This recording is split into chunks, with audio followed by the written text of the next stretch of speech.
ہر سال میرا مولا رمضان کا مہینہ اسی طریقے سے گزارتا ہے کہ تقریباً علی کی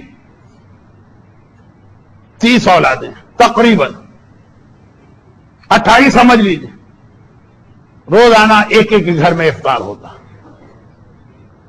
اور ہر سال رمضان آتا ہے تو وہ تیاریاں شروع ہو جاتی ہیں جو کل میں نے عرض کیا تھا کہ رمضان کا سلسلہ حج سے ملا ہے، رمضان کے فوراً بعد حج۔ یہ 41 ہجری کا رمضان بڑا عجیب رمضان آیا، دن اور رات گزر رہے ہیں، حج کے قافلے تیار ہونے لگے، مسجد کوفہ میں میرا مولا بیٹھا، ایک بار وہ آوازیں آ رہی جو حج کی دعائیں پڑھتے ہوئے لوگ گھر سے نکلتے، حسن بیٹا یہ کس بات کی کیسی آوازیں؟ اب امامت ساری چیزیں جانتی ہے کائنات آنکھوں کے سامنے، مگر ظاہری دنیا میں ظاہری طریقوں پہ عمل ہوتا۔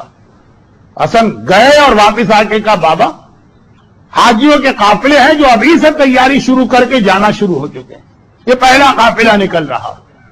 مولا نے کہا مگر اس سال بھی ایسا حج ہوگا کہ سب جائیں گے، تمہارا بابا اس سال کے حج میں نہیں ہوگا۔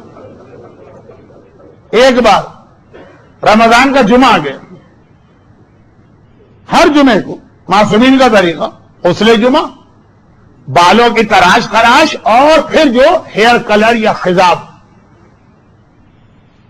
لوگوں نے کہا کہ یا امیر المومنین ماہ مبارک رمضان شروع ہو گیا، پہلا جمعہ آ گیا، آپ نے اپنے بالوں میں اس سال خضاب نہیں لگایا اس مہینے۔ مولا نے کہا کہ اب تو یہ داڑھی میرے خون ہی سے رنگین ہو گیا۔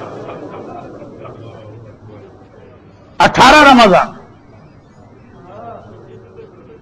وہی 18 رمضان جس کی رات کو علی کو بیٹی کے گھر افطار پہ آنا، صبح کا وقت ہے 18ویں صبح، ممبر پہ خطبہ دیتے دیتے ایک مرتبہ رکے، کہا حسن بیٹا رمضان کے کتنے دن گزر گئے؟ کہا بابا یہ آج 18واں روزہ ہو رہا۔ حسین کو دیکھا اور بیٹا کتنے دن رہ گئے؟ کہا بابا 12 دن کے بعد تو ہم سب لوگ عید منا رہے ہوں گے۔ کہا لیکن تیرا باپ اس سال عید منانے والوں میں نہیں ہو۔ اب یہ اشارے ملتے جا رہے ہیں، چاہے حاجیوں کو دیکھ کر، چاہے رمضان کی تاریخوں کو سن کر۔ پھر وہی 18واں روزہ فجر کے وقت یہ سوال کیا، مغرب کے وقت مسجد کوفہ میں مغربین کی نماز پڑھائی، آج ام کلثوم کی باری ہے۔ ایک عام بیٹی کے گھر میں اس کا بہت عام سا بابا آ گیا، تبھی بیٹی، بیٹے نہیں لیکن بیٹی، خوشی سے اس انداز ہے کہ اس کی سمجھ میں نہیں آتا کہ کس کس طرح سے اپنے باپ کی خدمت نہ کرو۔ کلثوم جیسی صاحب معرفت بیٹی، ٹھیک ہے، کربلا میں عالمہ غیر معلمہ زینب کبریٰ کی موجودگی میں کلثوم حد ادب میں خاموش رہتی ہے، لیکن معرفت کلثوم کی بھی اتنی ہی ہے۔ کربلا کا جہاد اگر شروع کیا زینب کے خطبات میں تو ختم کلثوم کے نوحے نے کیا تھا نا کہ مدینہ تو جدنا لا تقبلینا، یہ تو کلثوم کا نوحہ تھا نا، یہ زینب کا نوحہ تو نہیں۔ کلثوم جیسی صاحب معرفت جو یقیناً عمر میں زینب سے کم ہے لیکن فضیلت میں بالکل زینب کبریٰ کے تقریباً برابر، اس کے گھر میں باپ آ رہا، کیا کیا باپ کے لیے بیٹی نے انتظام نہ کیا ہوگا۔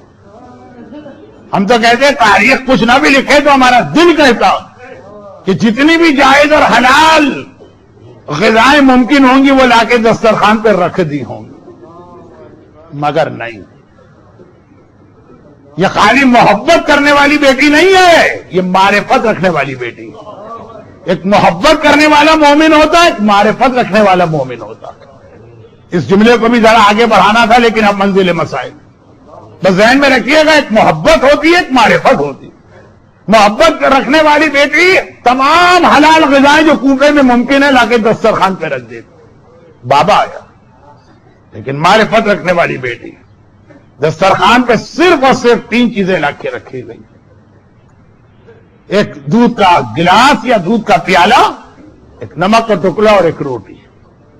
لیکن علی نے اس دسترخوان کو بھی دیکھا، ایک مرتبہ کہا کلثوم بیٹی تجھے یاد ہے کوئی ایسا دن ہے میری زندگی جب تیرے باپ نے اللہ کی دو نعمتوں کو ایک ساتھ جمع کیا؟ یہ نمک اور دودھ ان میں سے ایک غذا کو اٹھا لینا. کلثوم صاحب معرفت ہیں، آج تو دودھ کا پیالہ اٹھا لیا لیکن کل نہیں اٹھائیں گی، آنے والی کل وہ انشاءاللہ کل کے مصائب ہیں جو ابھی ابھی آپ نے برادر رضوان منجی کے مرثیے میں سن لی. آج ایک بار دودھ کا پیالہ اٹھا لیا، صرف ایک روٹی اور نمک کا ایک ٹکڑا. مگر علی نے اپنے اس دسترخوان کو جو افطار کا دسترخوان ہے اسے بھی تبلیغ کا ذریعہ بنایا. خالی یہ نہ کہا کہ یہ علی کے لیے ہے، آسمان کو دیکھا اور ایک عجیب جملہ کا، ان الدنیا اما فی حرامها عقاب وفی حلالها حساب وفی شبہاتها عتاب. دنیا بڑی عجیب جگہ ہے، یہاں کی حرام چیزیں استعمال کرو تو سزا، اور حلال چیزیں استعمال کرو تب بھی حساب کتاب تو دینا پڑے گا. خالی یہ نعرہ نہ لگاؤ کہ مولانا یہ ہم نے نئے ماڈل کی گاڑی حلال پیسے سے خریدی ہے، یہ اتنا بڑا مکان اور ولا ہم نے حلال پیسے سے بنایا. حلال کا نعرہ لگا کے ہر چیز استعمال نہیں ہو سکتی. علی نے آج کی رات کو بتایا فی حلالها حساب وفی شبہاتها عتاب. اور جو مشکوک چیزیں ہیں اس میں بھی خدا کی ناراضگی ہے. مولا دنیا سے جاتے جاتے اس دنیا کی حقیقت آپ کو بتا گئے جس دنیا کو خود تو پتہ نہیں کب 3 طلاقیں دے چکے. اور اس کے بعد علی کا مسلح پچھا. ہم اور آپ تو صرف شب قدر کی وجہ سے ساری رات نمازیں پڑھیں گے. علی کے سال کی ہر رات شب قدر. لیکن بہرحال آج علی کی نماز، اچھا ہم اور آپ عام دنوں کے مقابلے میں شب قدر کی نمازیں زیادہ توجہ سے پڑھتے ہیں، اور علی کی نماز بالکل اس وقت ہمیں برعکس نظر آ رہی. عام دنوں میں ایسا نماز پڑھنے والا کہ اگر حالت رکوع میں یا سجود میں یا قیام میں پاؤں سے تیر کھینچے تو نمازی کو پتہ نہ چلے. اور آج ہر 2 رکعت کے بعد بے چین ہو کر کمرے سے نکل کے صحن میں جاتے ہیں اور آسمان پہ نگاہ ڈالتے ہیں. وہ نمازی جو اللہ اکبر کہہ کے دنیا و مافیہ سے بے خبر ہو جاتا ہے، آج حالت یہ ہے کہ ہر 2 رکعت کے بعد بے چین ہوتا ہے، کمرے سے نکلتا ہے، آسمان کو دیکھتا ہے، بھی وقت نہیں آیا، یہ کہہ کے واپس آ جاتا ہے. کسی کو نہیں پتا کہ مولا کس وقت کی بات کر رہے ہیں. کسی بیٹی کے کان میں جملہ پڑا بھی ہے تو سوچا ہوگا کہ وقت فجر کی بات کر رہے ہیں، یہاں تک کہ فجر کا وقت قریب آ گیا. سنت نمازیں بعض مراجع کے نزدیک بلکہ اکثر کے نزدیک مسجد میں پڑھنے سے گھر میں پڑھنا بہتر. یہ علی کی سنت نمازیں مکمل ہو گئی. اب علی مسجد کی جانب جا رہے ہیں. جیسے ہی چلے تو بیٹی کے مہمان تھے نا، بیٹی رخصت کرنے کے لیے باپ کے ساتھ چل رہی ہے، صحن میں قدم رکھا اور مرغابیوں نے ایک بار علی کا راستہ روکا. جہاں سے مجلس شروع ہوئی تھی میں نے وہیں پہ مجلس پہنچائی. مجلس شروع اس بات سے ہوئی تھی کہ انسان علی کی معرفت نہ کرے، صاحب اسلام علی کی معرفت نہ کرے، مومن بھی صحیح معنوں میں علی کو نہ پہچانے، کائنات کی باقی ہر شے علی کو پہچانتی ہے، چاہے وہ پانی ہو اور چاہے یہ مرغابیاں ہوں. ایک بار مرغابیوں نے علی کا راستہ روکا. کلثوم نے ان کو ہٹانا چاہا لیکن آج وہ ہٹ ہی نہیں رہی. کلثوم گھبرا گئی، بابا پتہ نہیں کیا ہوا، یہ میرے گھر کی پلی ہوئی مرغابیاں اس انداز سے کبھی یہ بے چین نہیں ہوتی. ضرورت نہیں ہے کہ مجھ جیسا طالب علم یا کوئی بڑا عالم مسائل پڑھے. ارے ان مرغابیوں کو دیکھ لیجئے.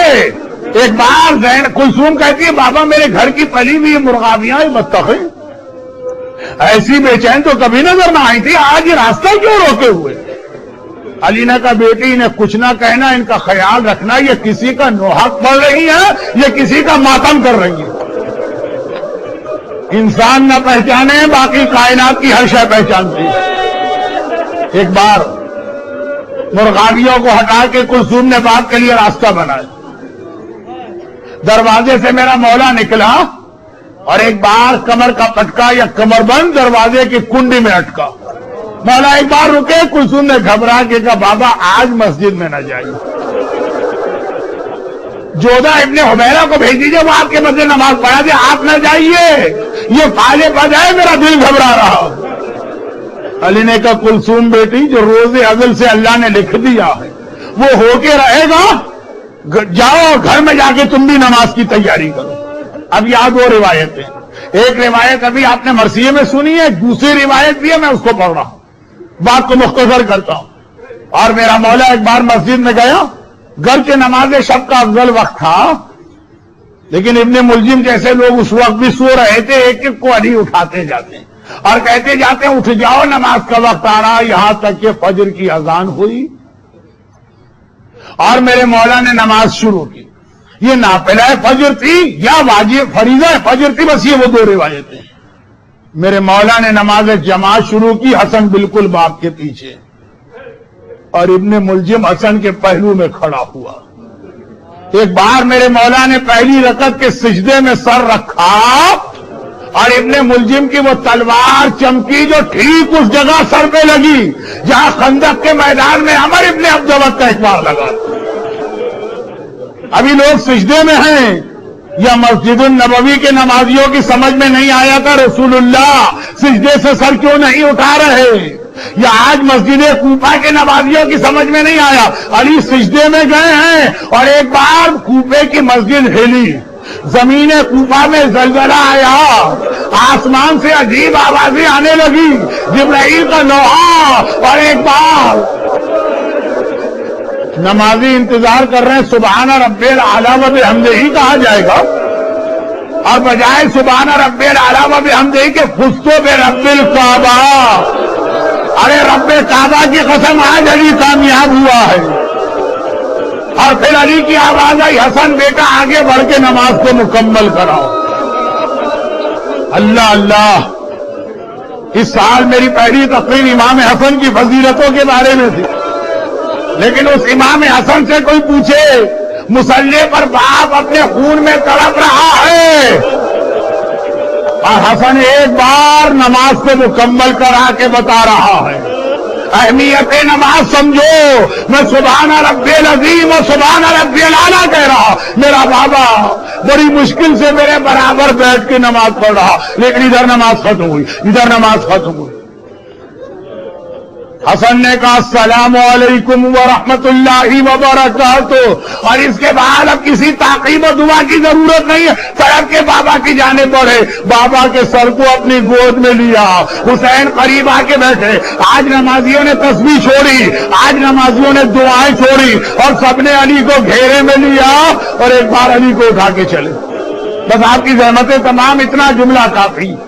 آج کوئی ایک خاندان یا کوئی ایک انسان یتیم نہیں ہوا ہے، آج کائنات یتیم ہوئی ہے، آج انسانیت یتیم ہوئی ہے، آج اس کائنات کا ہر ذرہ یتیم ہوا ہے، خالی حسن و حسین نہیں۔ بس اتنا سن لیجیے، زینب عالمہ غیر معلمہ، کلثوم زینب ہی کی چھوٹی بہن، دونوں بہنیں ابھی مصلی پر فجر کی نماز ختم کر کے بیٹھی ہیں۔ ایک بار زینب نے گھبرا کے کہا کلثوم بہن، ارے یہ کوفے میں کیا ہو رہا ہے، یہ زلزلہ کیسے آیا، یہ آندھیاں کیسے چلی، ارے جبرائیل کس کا مرثیہ پڑھ رہا، ارے میں تو اماں فاطمہ کے رونے کی آواز سن رہی۔ کلثوم میری ماں کیوں رو رہی ہے، ارے اماں رو رہی، خدا خیر میرا بابا خیریت سے ہو۔ دونوں بہنیں دروازے کے قریب آئی۔ عجیب زندگی ہے زینب کی، آج کوفے میں پریشان ہے، زلزلہ، آندھیاں، جبرائیل کا مرثیہ، فاطمہ کے رونے کی آواز، ارے کوئی مجھے بتائے میرا بابا کس حال میں ہے۔ اور کل کربلا میں بھی یہی موقع ہوگا، خیمے کے پردے کو پکڑ کے کھڑی ہے، زمین میں زلزلہ تو ہے، آندھیاں تو چل رہی ہیں، اماں کے رونے کی آواز آ رہی، لیکن آج پھر بھی حسن و حسین ہیں۔ کل کوئی خبر لانے والا نہ تھا سوائے زلجنا کے۔ دونوں بہنیں وہی گھر علی کا جو ابھی آپ اسکرین پہ دیکھ رہے تھے، جس کی تصویر، بہنیں دروازے کے قریب کھڑی ہیں۔ دروازہ ذرا سا کھولا اور باہر دیکھ رہی ہے کوئی مسجد کوفہ سے آنے والا ہمیں خبر تو دے دے۔ ایک مرتبہ دیکھا، ارے بھیا حسن، بھیا حسین بابا کو لے کے آ رہے، گھبرا کے کہا کلثوم بہن یہ میرا بابا چل کے گیا تھا، واپس حسنین کی گود میں کیوں آ رہا ہے، اتنے سارے چاہنے والے ساتھ کیوں ہیں؟ اور جیسے ہی زینب کی نگاہ باپ کے چہرے پہ پڑی، اب جیسے جیسے علی قریب آئے چہرہ نظر آتا گیا، چہرے پہ پڑی، ارے باپ کے چہرے پہ وہ زردی نظر آئی۔ ایک جملہ سنیے، میرے مولا کا ایک لقب ہے ابو الائمہ، تمام ائمہ کا پدر ہے بزرگوار، چنانچہ علی میں تمام شہادتیں جمع ہو گئی۔ ہر امام یا تلوار کے ذریعے سے مارا گیا یا زہر کے ذریعے سے مارا گیا، لیکن میرا مولا تلوار کو پہلے زہر میں بجھایا گیا ہے اور پھر تلوار ماری گئی ہے۔ تلوار کی سختی بھی برداشت کی ہے، زہر کی تلخی بھی برداشت کی ہے۔ میرا مولا اس حالت میں ہے، زینب نے گھبرا کے فریاد کی، بابا، ارے میرا بابا، ارے کیا ہم یتیم ہونے جا رہے ہیں؟ بس مسجد کوفہ سے میرا مولا غشی کے عالم میں آ رہا ہے۔ جیسے ہی زینب کی آواز کان میں آئی، میرے مولا نے تڑپ کی آنکھیں کھولی، حسن بیٹا، حسین بیٹا، یہ اور کون لوگ تمہارے ساتھ ساتھ آ رہے ہیں؟ کہا بابا یہ آپ کے چاہنے والے ہیں، یہ مسجد کے نمازی ہیں، آپ کی خیریت دریافت کرنے آ رہے ہیں۔ میرا آخری جملہ، علی نے کہا بیٹا ان کا شکریہ ادا کرو، لیکن ان سے کہو بس یہیں سے واپس چلے جائیں، اس لیے کہ میرے کان میں اپنی زینب کی آواز آ رہی ہے۔ ابھی غیرت مند علی زندہ ہے، جب میں یہ آواز سن رہا تو یہ آواز ان کے کانوں میں بھی جا رہی ہوگی۔ علی برداشت نہیں کر سکتا، اس کی بیٹی کی آواز تو نامحرم سن لے۔ مولا مولا واقعاً آپ کی غیرت، مگر یہ 41 ہجری کا کوفہ ہے، صبح کا اندھیرا ہے، خالی چاہنے والوں کا مجمع ہے، زینب دروازے کے پیچھے حجاب کے ساتھ ہے، ذرا 20 سال بعد آ جائیے، یہی شہر کوفہ ہے، اندھیرا نہیں ہے، روزے روشن ہے، چاہنے والے نہیں ہیں، سارے کوفی اور یزیدی ہے۔ ارے زینب دیوار کے پیچھے نہیں ہے، بے مقنا چادر کے ہے۔ تو زینب کو ایک بار بابا یاد آیا، 61 ہجری بابا یاد آیا، غشی میں میری آواز نامحرم کے کان میں برداشت نہ کر سکا، آج تو میں بے مقنا چادر کی جا رہی، پلٹ کے نجف کو دیکھا، بابا یا علی مدد، اپنی زینب کی مدد تو آئیے، آپ کی بیٹی نامحرموں کے مجلس۔